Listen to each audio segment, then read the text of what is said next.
What happens when the cute wooden creatures from games such as Everdell and Creature Comforts decide to stop building cosy little houses and gather berries and instead go to war with each other? Well, then you've got Lost Lumina.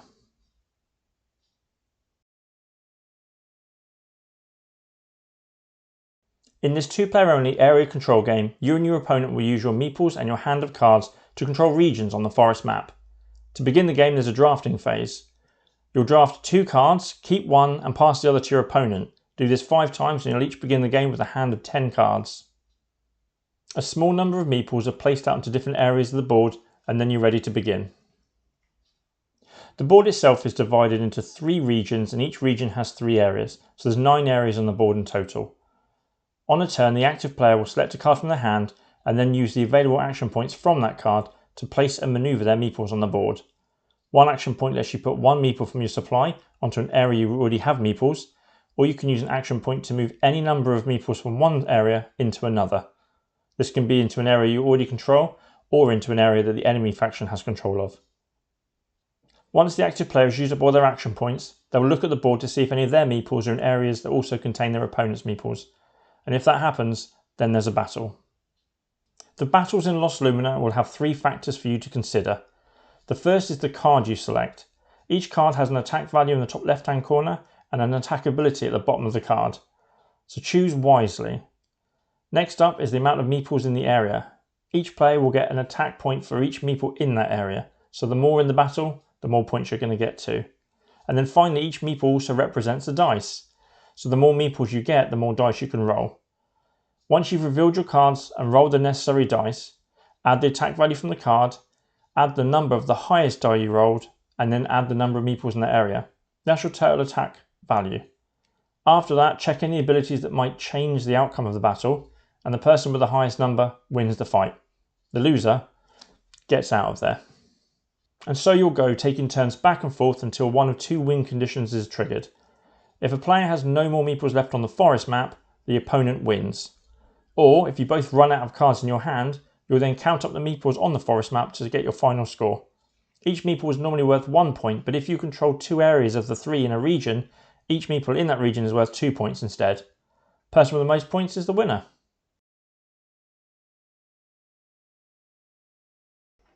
I love multi-use cards, and Lost Lumina does this really well. Each card has 2 functions. You're either going to use it for its action points, which allows you to get troops on the board and manoeuvre them into position, or you can use it for its battle points, which is the bread and butter of combat. But the crunchiness of this game comes from the decision of when to use a card and how to use it, because once you've used it for one function, it's gone from the game. Let's look at Nurxel, for example. He comes with 5 action points, which is going to allow you to get a lot done on your turn. But he also comes with 11 battle points. So do you use him to flood the board with your meeples, or do you save him for a fight when you want to be sure you're going to win? That is the decision you have to make each round. But it's not only battle points and action points you have to consider when playing a card. Each of these wooden critters comes with a special ability, except for Nurxel. These abilities can be really useful in combat. They can absolutely hinder your opponent, or they can gift you victory from the jaws of defeat. So this is just another layer you have to consider when you're drafting the cards and when you're playing the cards. But this is an area control game, not a fighty game. So it's not always all about combat. You have to choose your moments wisely. I've lost games where my opponent hasn't swung a fist for the last 3 or 4 rounds. They've just used high number action points to put meeples onto the map. And it becomes intimidating because I have just a few meeples. I'm not going to push them across borders into other areas where I'm pretty sure I'm going to lose the fight. And I'm aware of half the cards that my opponent has in their hand because I gave them to them in the opening draft. So those tough choices I had where I wanted one ability and had to give up another, I don't want that used against me. So yeah, it's not always about the combat. You have to choose your moments wisely. And that's another sort of crunchy decision in this seemingly lightweight game. Lost Lumina is as easy to play as it is to teach. It's a very simple rule set and it's a very quick play time, which is great for playing games back to back. It doesn't outstay its welcome. Most of our games do go to play out the entire hand. Like I say, it's just 10-15 minutes, counting up the scores to see who won. Since that first sort of like game where the placement was wrong, we've not had a complete wipeout, which is fantastic.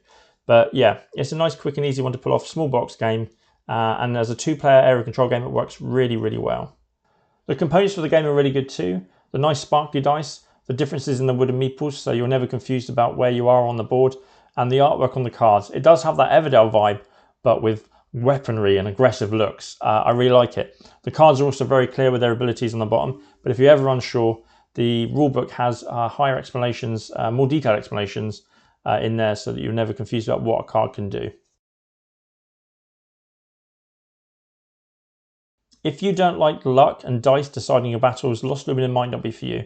While you can mitigate some of this with the cards that you play and with the amount of meeples you push into an area, some battles can still come down to a dice roll, especially when there's abilities out there that mean the dice roll might be the only factor in that fight. So yeah, if you don't like luck, then this might not be for you. But it's not like you're playing an hour-long game where you've invested all that time and then one dice roll decides the entire thing. As I said, this is a quick game, so if that does happen, just rack it up and go again. Luck also comes into the card draft as well. I did have one game of this where I didn't draw or be given by my opponent a single card with action abilities above 2. It made it very hard to do much in that game, and the other half of the cards that she kept were all high numbers. This was the game where she barely did any fighting, and I lost every fight I went into because from very early on in the game she had a lot of meeples on the board and there was nothing I could really do about it. I tried with some ability from my critters, but she cancelled them out a couple of times. So yeah, luck of the dice, luck of the card draw. But again, it's a short game, so if this does happen, it's not a problem, you just go again. The only other small issue I had was with the map itself.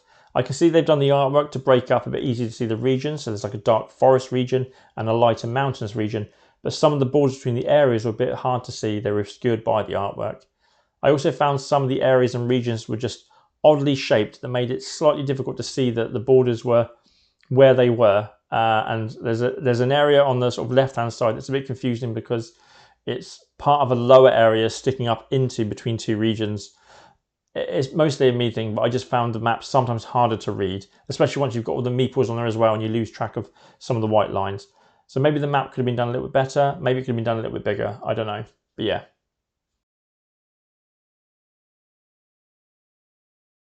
And that's Lost Lumina from Dranda Games. I've been really enjoying our plays of this recently. It's a fantastic two-player only game, and as an area control game, it really does work at that low player count. I love the crunchy decisions that come from the cards. I love trying to memorize all the abilities, not only the ones that you've got, but the ones you've gifted to your opponent. And after you've played this game enough, you'll know just from looking at a creature on a card what they can do in a fight. I also like the way that the abilities trigger at certain stages of a fight. So if you're lucky enough to get something in there first, it can cancel out what your opponent does. That's much better than not only what it does, but when it does it. There's also like a certain ability, I think it's only on 4 of the 27 cards. There's like a double sword red symbol. And what I really like about that is if you both play one of those at the same time, because they're really, really powerful and can really cancel stuff out for your opponent. But if you play that at the same time, the aggressor is the only one who gets to use it, and the defender basically loses that ability for the fight. I also like that ties go to the defender. It's like a last-ditch attempt. You manage to just hold off the enemy. So that's quite interesting. So it means for a fight, it's win or go home. And I think that's great. I like it when ties go to the defender. But yeah, I love the components. The theme's a bit weird because, and I know this was a sort of a remake of a game called Cube War, which is sort of a feudal Japan-based one. And I think as a proper war game or some kind of real-world war, it might have worked better. But they've made it appeal more family-friendly, I guess. So it's cute woodland creatures like Everdell and stuff. But I do like the fact that these animals aren't just fighting with sticks. If you look at the artwork on the cards, these guys are going to town with like battle axes and all sorts of bladed weapons. So I like that they made these things look aggressive on the cards.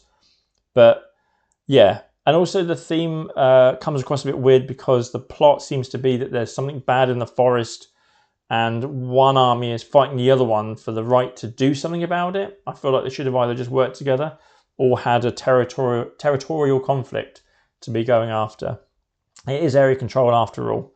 But theme aside, the game works really well. I like the 3 stages of combat where you have to consider your card, the amount of meeples, and then pray for a little bit of luck in the dice rolling. Like I say, that might put some people off, but for a short game, I find it doesn't outstay its welcome. It works really well. And it is just a fun, lightweight game. So yeah, that's Lost Lumina. A big thanks to Dranda for sending me a review copy. We've had a lot of fun with this, and it's going to stay in our collection for a long time because, like I said, every time we finish a game, we learn something about it that we've not taken into consideration, and we just employ that into our tactics for the next game, and it just, every game of this goes up a level, up a level. But yeah, so again, thanks for watching the video. If you liked what you saw, please like and subscribe to the channel to see more content. And as always, I'll catch you in the next video.